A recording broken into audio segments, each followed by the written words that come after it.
Well, good morning. As we were talking before we started doing the on-record interview, this is an historic time, an historic day. And you've traveled from Missouri as part of the Moms for America, right? And you mentioned that your husband also is part of the American military service, correct? He was. He retired in 2016. Okay. Sure. And so in 2001, my husband was in charge of all of the military support for George W. Bush's first inauguration. So we were here, and we lived in Virginia at the time, and he said, hey, I have tickets to all this stuff. Do you want to go? And I was like, sure. And so we went, bucket list, I guess, something you don't think about. But this time it was like, we're going to be there. And so I'm the president founder of Moms for America. We brought in a bunch of our moms to be here, and we've kind of divided and conquered through the week, going to all the different events, meeting with people. And everybody's so happy. It's just a great historic event. Why is it an historic event? So, there's a lot of conversation about what happened in the last election, and I'm just going to come right out and say President Biden was the president, but he wasn't elected president. He just wasn't. And everybody knows it. Even the people who stole the election know it. And it was a big wake-up call to the American people. And then when all of the continuous tyranny and oppression kept coming from the White House and the administration like they were some kind of king in a king's court. And we're like, no, this isn't communist China. This isn't Russia. No, we're not doing this. And a lot of people realized that freedom was something worth fighting for, and he was fighting for freedom. And so for him, and honestly, I have to say, it was the greatest gift we had, because if he had just rolled into a second administration, it wouldn't have been near as effective.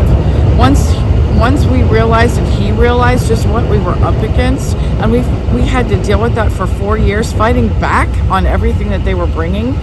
And then when he stood up and said, I'm going to run again, the man stood up for 4 years every day to a public stoning, got up the next day and did it again. Who does that?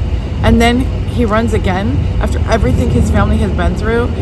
So this is absolutely historic. And it isn't just about President Trump being elected again. It's about the American people being heard and recognized again. We're taking our country back to freedom. That's what this country was about.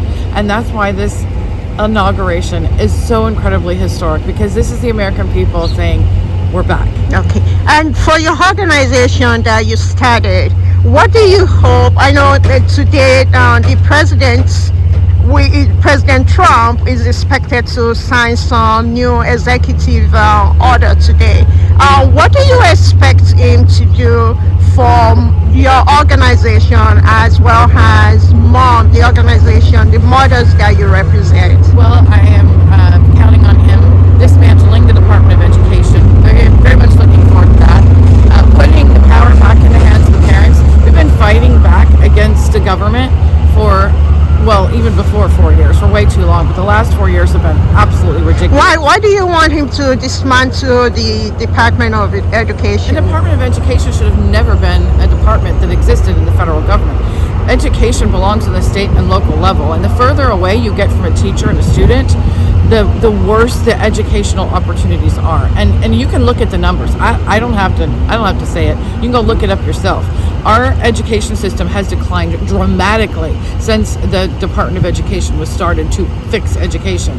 We were a lot more intelligent. We had a lot more entrepreneurs. We had a lot more civic-minded graduates from school, kids who could read, and we don't know anymore. We are not at the top in the world. We have third world countries who have a better education results than we do, and that just needs to stop. So we want to put it back in the hands of the state and local control. So what do you say? People that are concerned that removing the Department of Education that provide resources for underserved community, as well as those who otherwise will not be able to attend college. What do you say? What is your response to that? How do you see removing that will be able to still provide opportunity for all Americans? All Americans already have the opportunities, what's happening is we are being bribed and blackmailed with our own money from the federal government to push political agendas into our education system. And as far as the colleges go, it's a waste of money. Most kids don't need to go to college to have a good career. I have several children who are very successful who never stepped into a college campus. I have a daughter who is working on her doctorate now. It is a choice. It is an opportunity that you choose, but you're getting into mountains of debt. It is completely unnecessary, and the whole system has been co-opted, and so you're not getting a quality education. These kids are graduating from college with enormous debt and can't get a job. This is ridiculous. So we're giving more opportunities to children and families in the country by getting rid of the Department of Education, because all of that money then is they're taking it from our own states. They're taking the money from our states through direct taxation, through the 16th Amendment, through the IRS, and then it goes to the federal government, and then you funnel down these little tidbits because the federal government keeps most of it. And then they bribe and blackmail you with this little bit of money and say, well, we're going to give you these grants, or we're going to give you this money if you do what we tell you to do. That is not what the Founding Fathers intended, and it's not what families want. Okay, thank you very much. So right now we are gathered, you can see like a group of press, we are gathered here. Te lo digo, lo que sí te voy a mostrar es the way cómo from me St. preparo eso John para no tener las 6 capas de ropa que te piden. Tengo mi chaleco térmico como siempre. Ahora lo voy a poner al máximo. Lo voy a poner en rojo. Es un chaleco que tiene una malla de cobre, ¿no? Que tiene una batería y te hace que te caliente. Entonces, con esto tengo solo 5 capas de ropa. And in fact, President Biden on Saturday was at that church to sign the presidential ya pasaron so right now the ceremony in a way has begun. The president earlier this morning was received by President Biden and First Lady Dr. Jill Biden at the White House. The transition beginning of at the end of the transition and with the incoming administration coming in. Right here, although the weather is freezing, we have a lot of people that have traveled, a lot of Trump supporters that have traveled, that gathered here to show their support for the president-elect number 47. Today we are here just waiting in a couple of minutes at by 9:15. The president service will be over. The president Donald Trump and the First Lady Melania Trump drive through here and then head to Capitol Hill, where the ceremony, the inaugural ceremony will take place. We have talked earlier this morning to some of the Trump supporters that we talked to that have traveled from Missouri, from the DMV area, from all across the country for this, what they call this historic event. There is a lot of excitement among the supporters that they and hope as well for a new era, for a new things to come. Again, we will be bringing you more updates and some of those interviews you've seen, and these are some of the interviews as well. So you're heading to the Capitol Arena, I assume? We tried going there yesterday and it was too many people, so we're going to a Chamber of Commerce event instead for an inauguration viewing party. Oh, okay. And where are you from? Are you from the DMV area? No, Florida and Texas. Texas, yeah. Oh, what part of Texas? Dallas. Okay, there seems to be a lot of people from Texas here. Right. I mean, like a lot of the president's supporters and fans. Talk to me about what this means, this historic day means to you. I mean, it's a part of our history. It's a part of being a part of history, I think, is why we're here. And, I think it's the dawning of a new age. So, what do you mean by the dawning of a new age? Well, I mean, there's so many things to look forward to, that things that I think have been stuck stuck for so long, like the educational system. I just see us being number one in the world in so many ways, and so I'm really excited for that. And he's got vision, so I want to see that come to life, and this is the first step of getting him inaugurated. Yeah, I mean, I've talked to other people earlier this morning, and one thing that people mention is education.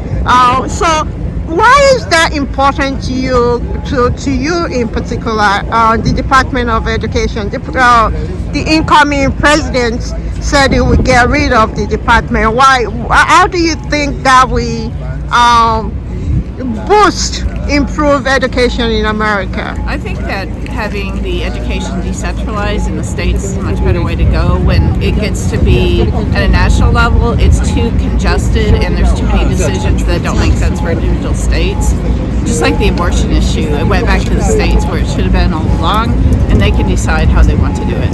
So you don't feel that some state we use that America might go back to an era where there was segregation in education? No, I don't. I don't think that that's going to happen at all. I don't know why it would. Not at This all. just allows the states to do what they want to do as far as how they want to educate the children. And it's not, because it's become so much about the test, and so teachers are frustrated. I don't think they want to say that teachers say they're frustrated, but they can't say it on a national level.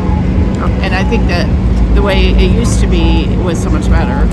Okay. You're going to an economic event hosted by a major advocacy group, business advocacy group. How do you see the president's economic agenda boosting American just domestically, as nationally, as well as internationally? Yeah, well, I mean, I think that he's a businessman first and foremost, and having spent 30 years in business, the government is just insanely inefficient, and so we have to create an efficiency, and we have to put America first. And I think about it as when you're on an airplane, they say you got to put your mask on first before helping a child. When they say you can't help anyone unless you help yourself first, and so we have to help ourselves first. We've got so many problems to solve. And having somebody who's a strong leader, I feel like there's adults coming to Capitol Hill. What is the number 1 and 2 that you would like him to address when you get into office? The border. The border. The border? Yeah, we have to have security first. We have to have a nation that we can feel safe in. And in terms of economic? I mean, that also, yeah. And I think that having our own oil will give us partially that. We don't have to rely on other countries. We can decide how much oil we want to drill and not drill. And I think that will, in ways, people are afraid of the environment for that. And I'm all for the environment, but I think that we say we're for the environment, but yet we get oil from other places that ruin their environment. So we have more control over it if it's here in our backyard, and we can be oil independent, energy independent. Okay, thank you very much. Again, we are just a few yards away from the St. John Episcopal Church, that yellow building right there, where the incoming president-elect Donald Trump is participating in a prayer service this morning before heading to the Capitol Hill.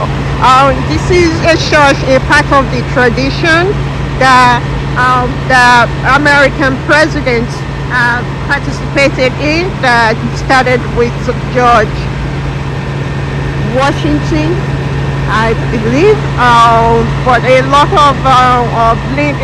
of other presidents have attended events, prayer meeting on inauguration day at the church. In fact, President Biden on Saturday,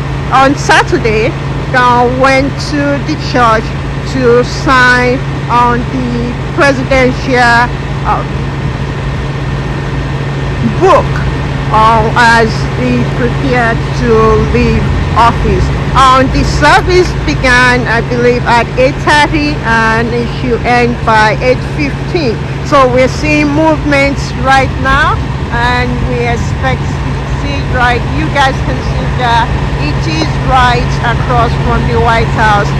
This area also, many people, audience also might remember that this is where the former president, the president-elect, when he was in office in 2020, where he came to hold the Bible during a protest. This area right in front of me, where I'm pointing, where the barricade is called the Black Lives Matter area. And I will take the camera behind me, and you can see the yellow sign right there. So this whole avenue, this whole area is called the Black Lives Matter area. Plaza, the Black Lives Matter Plaza. Of course, we remember again, so we see that they are preparing right now. So I think very soon the president-elect, you can see group have come here together.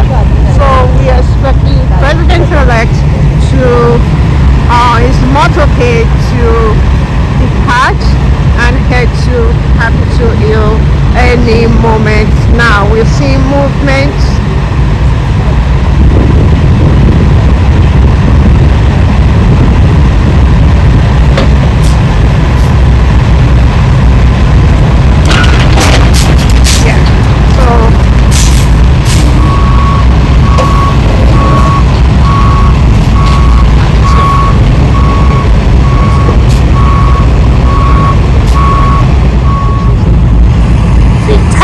You guys are waiting here and hoping that you might be able to catch a glimpse of the president-elect.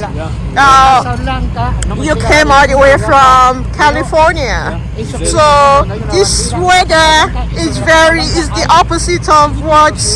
It is. We went shopping. We bought these jackets yesterday. Oh, you bought this jacket yesterday? We were underprepared. Oh, okay. So I mean, like, so talk to me about why, you know, I think it's a once in a lifetime kind of event, and I think everyone who loves this country should come and to the inauguration once in their life. So, and this is the moment I chose. Did you vote for him? Yes. You did vote for him? Yeah. Okay. I detect an accent. What country were you from originally? We're from Syria. Oh, from Syria. Oh, okay. So, I mean, the election is the opposite of what you've seen in your country, right? Yeah. It's total chaos over there. So okay. It's good to be in a country where there is law and order. Okay. So is the 2024 election, was that your first election? No, I've voted. This is my third time voting. Did you vote for him in the 2020 election? Or you voted for Biden? Voted Trump. You voted for? I voted Hillary 2016, but then I didn't like the direction of things, and I switched parties. When you say you didn't like the direction of things, what do you mean? Could you give an example of what make you switch? The economy is a big part of it, and so I know things are different under Republican directive. So and then the other thing is just I feel like a lot of the freedoms are they're more secure under Republican order. Okay. Do you think? I guess we ask you because compared to 2020, when there wasn't a smooth transition. So, are you proud of what this outgoing administration have done to facilitate moving it back to the tradition? I think it's always should be. I think a lot of people were mad. We will never know what happened exactly. I think a lot of records are sealed. Until those are open, you can believe one side or another, but I think that the truth is always in the middle. Thank you very much. Now we see the President-elect motorcade departing, heading to Capitol Hill right now. So we can see if we can catch a glimpse of him. I think his motorcade just left.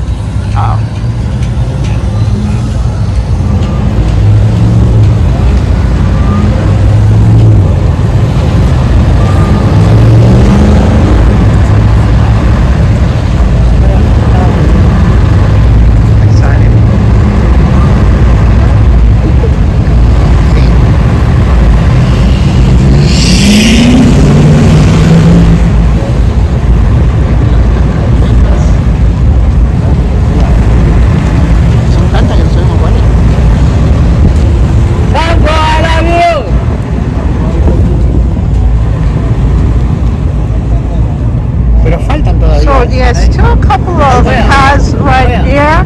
So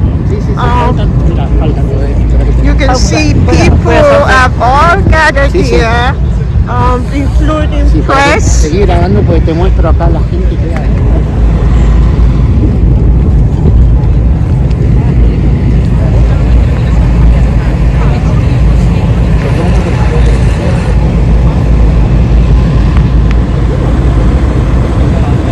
Like I was saying earlier, this is the site of the Black Lives Matter March. That's why it is named, you see the yellow sign is named the Black Lives Plaza. In 2020, after the killing of George Floyd, a lot of people gathered here. In fact, during the protest right after, when the street was being painted, the former Congressman John Lewis came on the street to stood here again as a sign of his support of the protesters that were protesting, they're exercising their civil rights. Again, the president-elect attended service. That building, that yellow building,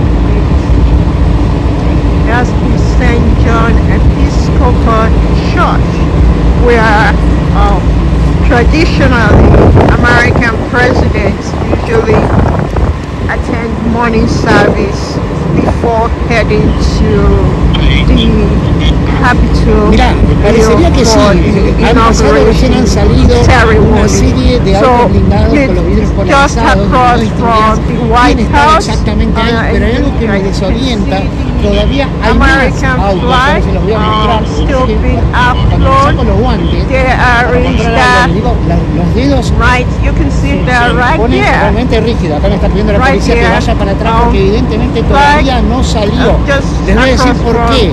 Están todavía los sidecar acá, se han formado, se han puesto en formación, así, a ver si me deja la impresión, no sé si nos llegan a ver de acá. Ahí están esperando como si fuera la escolta. compared to when we arrived here. No es sidecar, que van adelante, claro, exactamente. Para ir delante de la limusina que lleva al presidente saliente Joe Biden y al presidente entrante Donald Trump. Hasta ahora acá no podemos ver mucho más. Yo me estoy tratando de correr acá si se puede.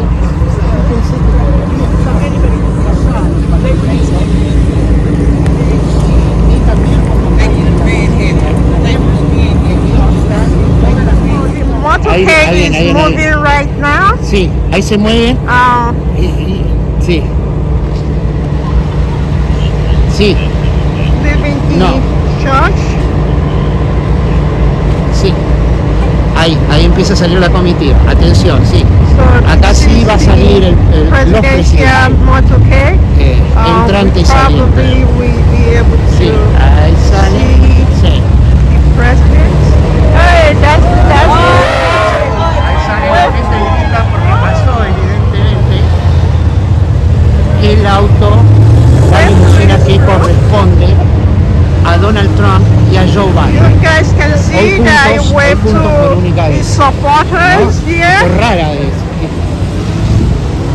aparentemente pasó porque vivaron, pero miren la seguridad que tiene. Sí, la cantidad, la caravana interminable.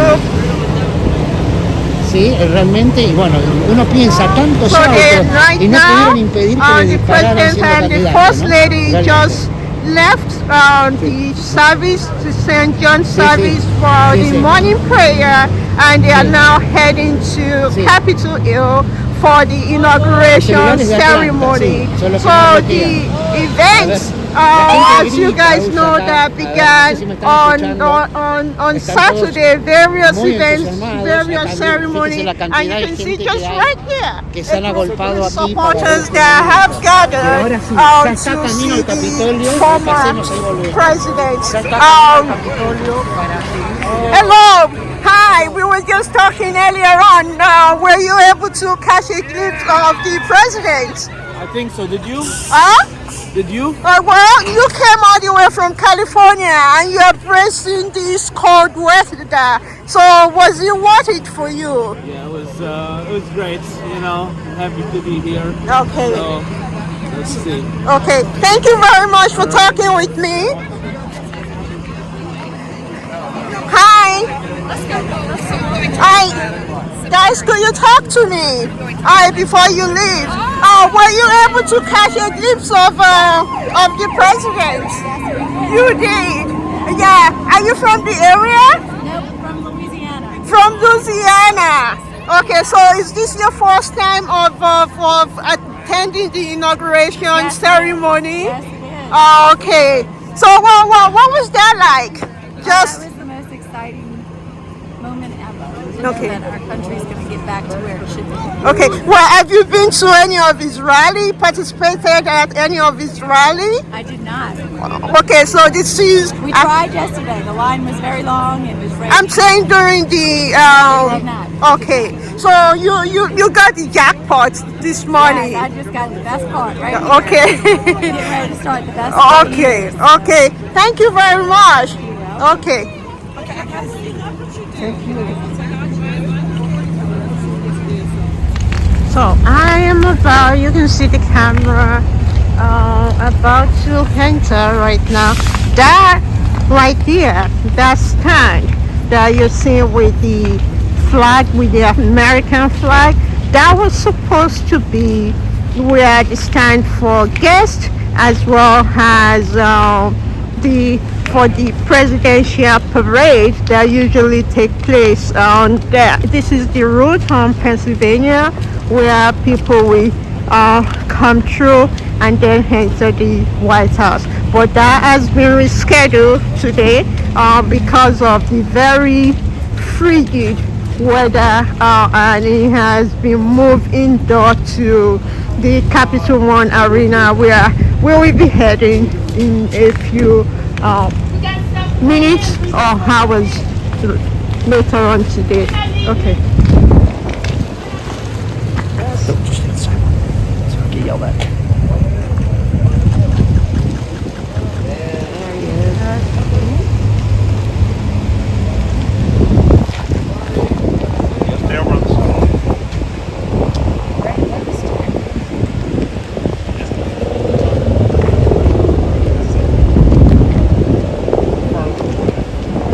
With the First Lady arriving at the White House through the North Corridor.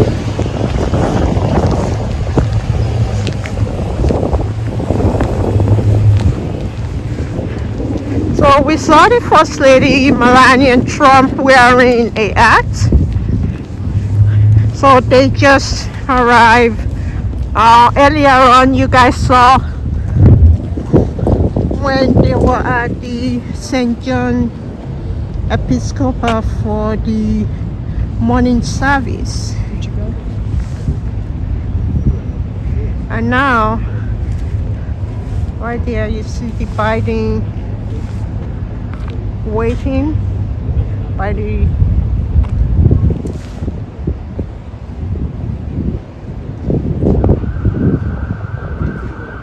North Particle. I believe First Lady Dr. Jill Biden is wearing a purple dress.